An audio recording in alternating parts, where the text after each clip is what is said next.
ആളുടെ സിനിമയിലൊന്ന് അഭിനയിക്കുക, പിന്നെ ആൾ ഓരോ വാക്ക്, ഓരോ മോട്ടിവേഷൻ്റെ നെഞ്ചിൽ കുടിയിരിക്കും, നെഞ്ചിൽ കുടിയിരിക്കും. അതൊക്കെ നമ്മുടെ ശരിക്ക് ഹൃദയത്തിൽ തങ്ങി നിൽക്കുന്ന പോലെയാണ്. ഇപ്പോ ഞാൻ പറയാണ് വിജയ്ക്ക് അഭിനയിക്കാനൊന്നും അറിഞ്ഞൂടാ, അല്ലെങ്കിൽ അയാൾ എന്തെന്നാ കിടന്ന് കാണിക്കണത്,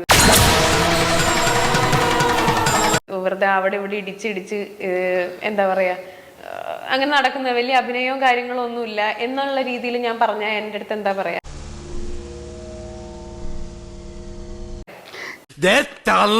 നിങ്ങക്ക് വിജയണ്ണൻ എന്താണെന്ന് അറിയോ? വിജയണ്ണൻ എങ്ങനെയാന്ന് അറിയോ? അണ്ണാവെ പറ്റി പറഞ്ഞ അണ്ണനെ ആരണ്ണൻ അണ്ണാ കിട്ടിയാൻ കുത്തും. നിങ്ങൾ ഒരു അഭിനയിക്കും, വിജയണ്ണന്റെ കൂടെ ഒരു ഷോട്ടിൽ നിന്ന് അഭിനയിക്കാൻ നിങ്ങൾക്ക് പറ്റുമോ? എനിക്ക് വിജയണ്ണനെ കുറച്ച് ഇങ്ങനെ പറയുമ്പോ എനിക്ക് സഹിക്കണില്ല. അങ്ങനെയൊന്നും പറയരുത്, എനിക്ക് അത്ര ഇഷ്ടമാണ്. ഇങ്ങനെയൊന്നും പറയരുത്. ഞാൻ വേറൊന്നും ഞാൻ പറഞ്ഞില്ല, പക്ഷെ